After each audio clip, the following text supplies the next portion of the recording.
આજે 13/6/2024 એટલે કે 13મી જૂન અને પટેલવાડી જેલ ચોક ગોંડલ ખાતે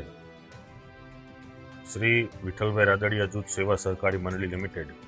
કે જેની સ્થાપના 1972માં થઈ છે ત્યારથી લઈને અત્યાર સુધી આ સંસ્થા કાર્યરત છે અને આ સંસ્થાની આજે 54મી વાર્ષિક સાધારણ સભાની અંદર ઉપસ્થિત રહેવા માટે સંસ્થાના પ્રમુખશ્રી અને કમિટીના આમંત્રણને માન આપીને આજે અહીંયા ઉપસ્થિત થવાનો મોકો મળ્યો છે અને આ સેવા સહકારની ભાવનાથી જે રીતે ખેડૂતોની સાથે ખેતી જે થઈ રહી છે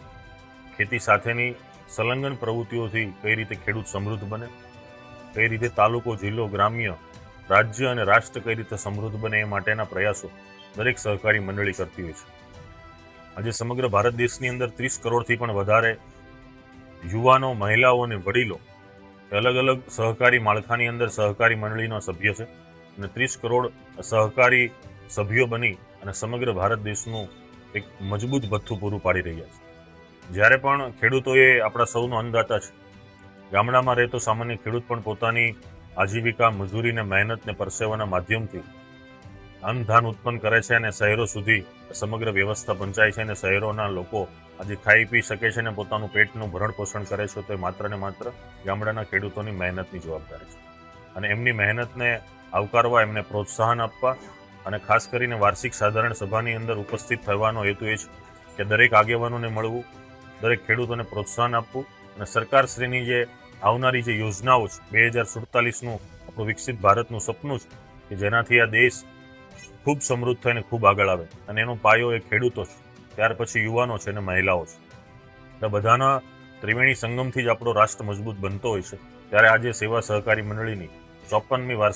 વાર્ષિક સાધારણ સભામાં ઉપસ્થિત થઈ અને સૌ ખેડૂતોને મળવાનું થયું, આગેવાનોને મળવાનું થયું. ખાસ કરીને સંસ્થાના પ્રમુખ શ્રી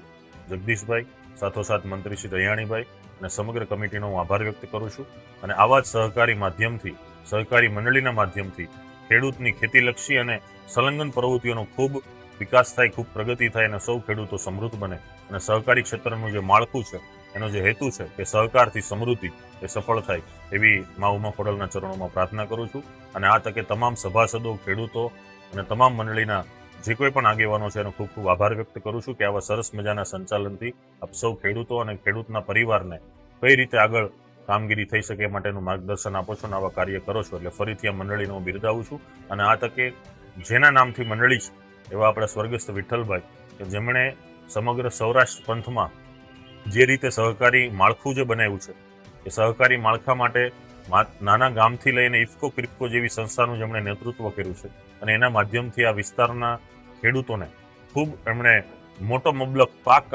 આપ્યો છે એવા વિઠ્ઠલભાઈને પણ નતમસ્તક વંદન કરું છું. અને એમનો વારસો જે આગળ વધારી રહ્યા છે એવા ભાઈ શ્રી જયેશભાઈ અને લાલભાઈને પણ આ તકે યાદ કરી અને એમને પણ ખૂબ ખૂબ અભિનંદન આપું છું કે આ વિસ્તારને આપણા માર્ગદર્શનથી, તમારા માર્ગદર્શનથી જે કોઈ પણ ખેડૂતોને તકો મળી છે અને આજે ખેડૂતો સમૃદ્ધ બન્યો છે એમાં